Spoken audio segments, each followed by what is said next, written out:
bonjour à tous. Pourquoi aujourd'hui j'aimerais vous parler de la nuance ?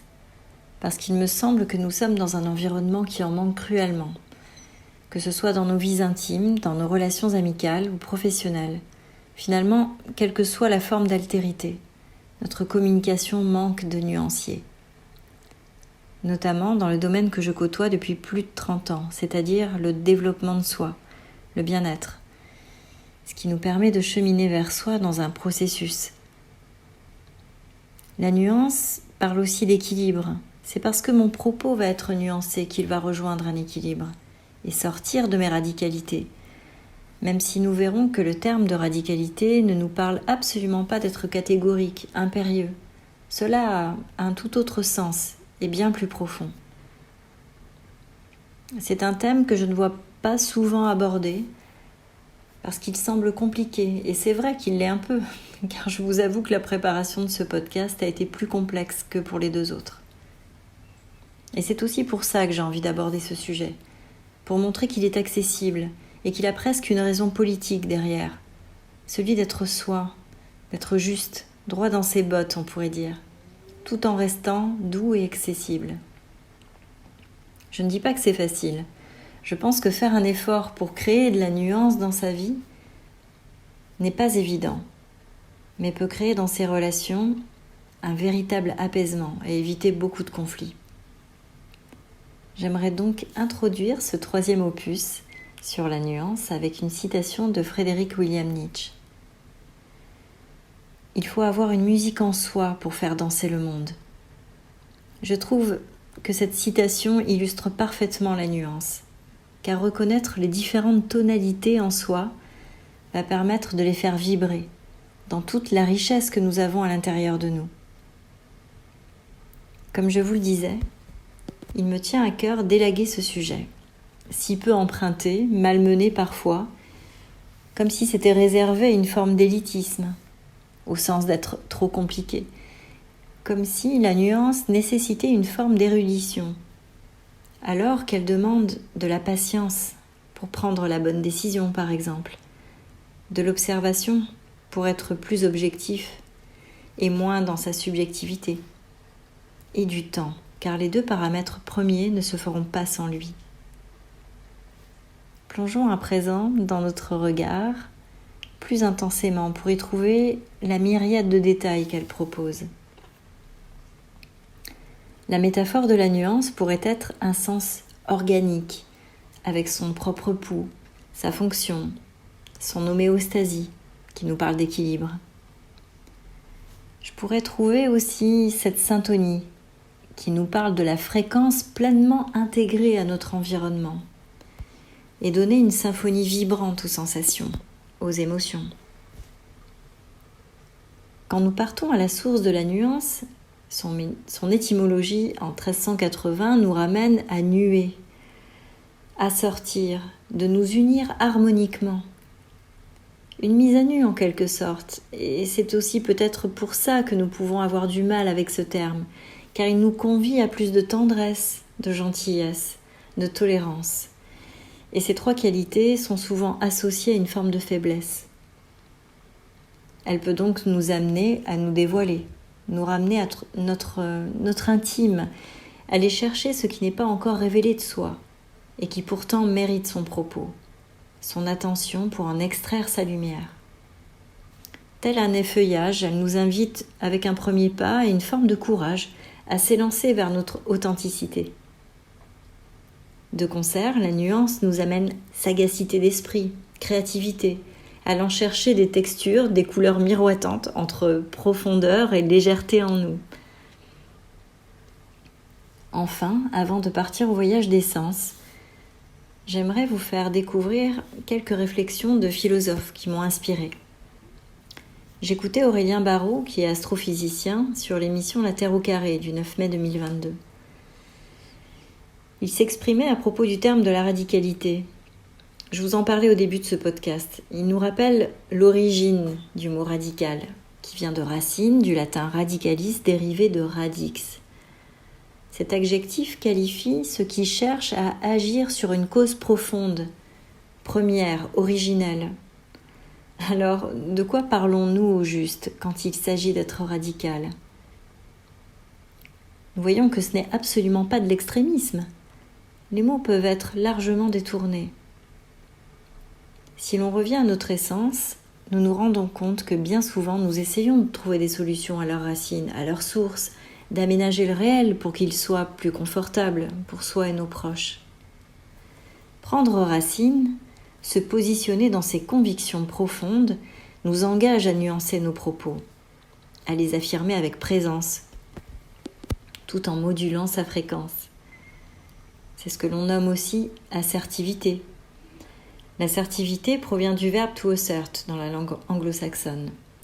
Alors il n'y a pas réellement d'équivalent en français. L'influence de notre culture nous parle d'affirmation, avec souvent une connotation péjorative, vous le savez. Quand on parle de quelqu'un d'affirmé, il y a cette tendance à imaginer un caractère difficile, ou du moins non malléable. Alors qu'être capable de s'affirmer avec droiture et tendresse sous-tend un immense respect de soi et de l'autre.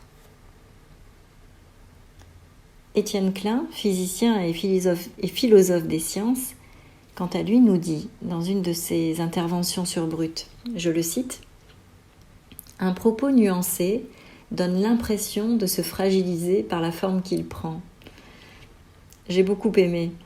La justesse de son interjection renforce l'idée que la nuance prend du temps.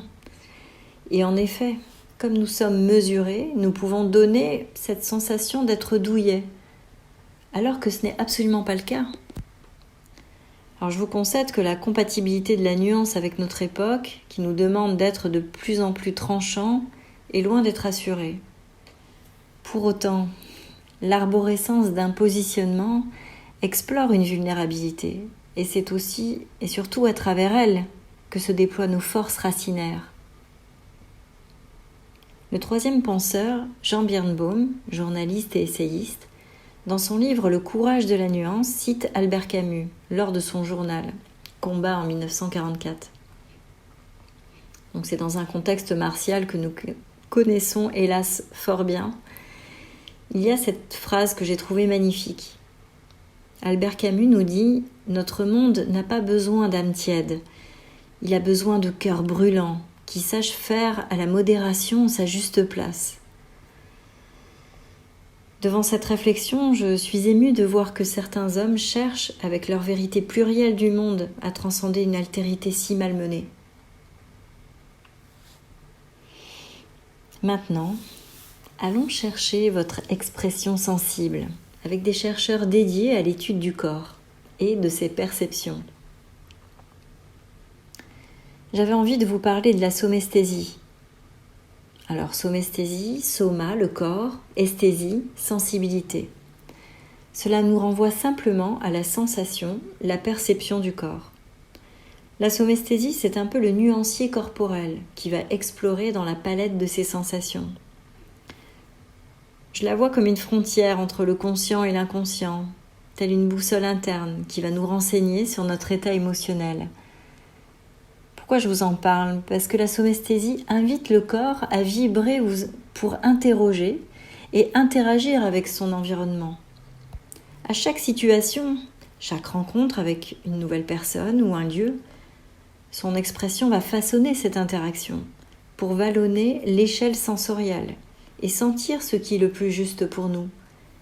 Avons-nous envie d'aller parler à cette personne ? Avons-nous vraiment envie d'aller à cette soirée ? Est-ce que nous sentons cet environnement dans lequel nous venons de rentrer ? Est-ce que finalement j'ai vraiment envie de faire ce voyage ? À chaque situation, nous avons une réponse corporelle. Et c'est en ça que c'est très intéressant. Je tiens aussi à vous parler de l'interoception, parce que c'est l'aptitude sensorielle inconsciente de percevoir l'activité du corps et donc de reconnaître les signaux internes vitaux. Une étude réalisée en 2011 par le psychophysiologue Hirokata Fukushima a démontré son rôle, qui était aussi étroitement corrélé à l'empathie. L'empathie envers soi-même, dans un premier temps, pour être transporté vers l'autre. Effectivement, Quand on parle d'empathie, tout de suite on pense être empathique avec l'autre. On ne pense très rarement finalement à l'empathie envers soi. Et ce n'est pas une bulle d'égocentrisme de regarder si on a vraiment de l'empathie envers soi. Ça nous parle de pardon, mais pas intellectuel. Quelque chose qui est bien plus profond et qui va nous montrer où nous avons été justes avec nous-mêmes. Où est-ce que nous pouvons nous reconnaître ? Et je pense que c'est en cela où nous pouvons être plus compassionnels avec l'autre. Nous pouvons donc nous interroger sur cette faculté osmotique de notre corps qui a à participer activement à notre comportement, plus empathique et compassionnel. Donc cela implique et cela indique que le corps est doté de capteurs tellement sensibles et tellement puissants qu'ils vont nous donner toutes les solutions et tout ce que nous pouvons mettre en place finalement pour regarder pleinement si nous sommes enclins à accepter ce qui est proposé à nous.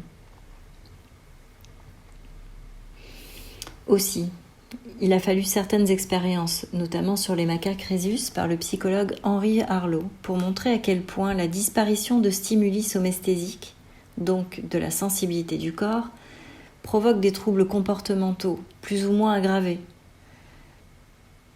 En effet, nous le savons à présent, la privation de contact, notamment durant les 6 mois postnataux, provoque un stress pour le corps, qui est parfois irréversible. D'autres études, par le psychologue contemporain James Prescott, ont mis en exergue que le manque de stimulation hédonique, impliquant la notion de plaisir, influence de manière très importante les individus dans leur sociabilisation. Et oui, les réjouissances, les plaisirs de la vie sont nécessaires pour nous équilibrer face aux défis qui nous sont proposés. Plus nous avons conscience de l'équilibre de cette balance intérieure, et plus nous nous sentons stables et solides. Se sociabiliser, nous le savons tous, est loin d'être aisé. Et selon notre constitution intérieure, que l'on soit plus ou moins extraverti, cela nous demande des ressources intérieures. Pour conclure, je vous propose une forme d'expédition intérieure. Puisque la nuance nous invite au doute, à la prudence, à l'immanence du mouvement, elle nous donne aussi cette formidable opportunité d'ouverture, d'aventure de pensée, de curiosité et aussi d'humilité. Le dissensus ou le désaccord est souvent nécessaire pour arriver à un consortium et peut-être trouvé grâce à une vue claire et intégrative du monde. Nous avons vu également que la nuance nous convie à une posture et une écoute de soi dans sa justesse, sa noblesse du cœur, pour que nous puissions l'offrir aux vivants qui nous entourent. Nous pourrions dire aussi que notre propre expression a sa couleur, alors n'hésitons pas à donner notre teinte au monde afin d'enrichir son oriflamme. Pour illustrer cette conclusion, voici une suggestion ludique. Un petit entraînement est toujours intéressant pour regarder notre positionnement intérieur. Et si le silence permettait d'emprunter la voie de la nuance ? Pensez à un sujet qui vous tient à cœur, ou à une partie du corps qui vous exprime une sensation, une émotion ou un inconfort. Quel est votre ressenti spontané, là, tout de suite, dans l'élan, sans réfléchir ? Puis, sondez progressivement l'expression de ce ressenti. Essayez de voir quelle nuance vous pourriez lui donner. Prenez votre temps. Souvenez-vous, la nuance demande du temps. Comment souhaitez-vous transformer ce que vous ressentez pour vous amener plus de douceur envers vous-même ? À votre rythme, continuez jusqu'à ce qu'une respiration intérieure s'installe.